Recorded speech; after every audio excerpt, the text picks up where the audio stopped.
Every 24 hours, more than 100 Americans die from heroin overdoses.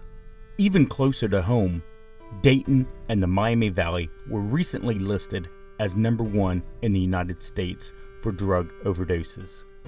Ever since losing their son to heroin, Karen and Butch Brown have made it their mission to educate students and teachers about the heroin epidemic. Well, in 2014, we lost our son to heroin, and we were pretty naive at that point about the drug. Absolutely. We have learned more about opiates and heroin than we ever wanted to. Well, we both are members of the Drug Free Coalition here in Montgomery County, and we hope to be very much more involved up in Miami County as well. In addition, I am the media advisor for the Montgomery County DEA Sheriff's Department and the Police Department for their opiate task force. And we've begun to try and get involved in the schools to talk to teenagers about the heroin addiction problem.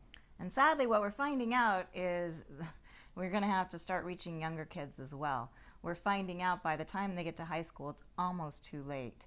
And we'd like to start younger and have people speak out and speak to their kids, and we can help them do that. Well, the campaign that we created for the schools is something that we thought would help get their attention. And it's called PIE, which stands for Prevent, Inspire, Educate. And basically, it's a pie challenge where the kids get a chance to throw a pie in the face of, say, a principal or maybe their student body president, or even choose a friend or a teacher or a counselor, somebody that they might normally not to get to do that, get put in that position.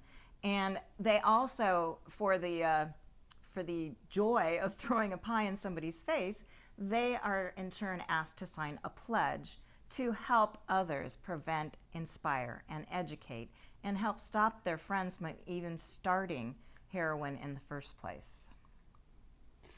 Well, the pledge is about making a public commitment to stay away from heroin and to get them involved in talking to their peers about the dangers, and to further educate themselves and to be able to educate others, because so many people are really undereducated on this subject of how bad heroin is, especially in our region. And it's our hope that once they do this at school, that they'll tell their parents about it and talk to them about it, that, hey, guess what I got to do? I got to throw a pie in my teacher's face today. Well, why'd you get to do that? I signed this pledge. Let me show it to you. And hopefully that will help open up that conversation between parents and maybe even siblings and younger siblings as well. Well, what we'd like to do in expanding our program in the schools is to be able to come in and tell our story. Tell the story of our son Butch Jr. and how it affected us and what we've learned. Sharing that and getting them to talk amongst themselves, get them to sign the pledge, or at least be willing to sign the pledge because they've learned something that could save a life, maybe their own. And so even if it's not an individual type pie in the face thing, if we can get classes that will challenge other classes and maybe even other schools and get them involved, because if we can do this through schools and social media, I really think it might actually take off and go somewhere. And we're just hoping that there's so many people that still sweep this problem under the rug and kind of pretend like it's not happening, not to their kids and not in their neighborhood. Well, sadly, we know that's not true. And so we would really like to be open and honest with these students and teachers and help explain to them how we think that there truly is hope. And in the end, the young people are so into social media.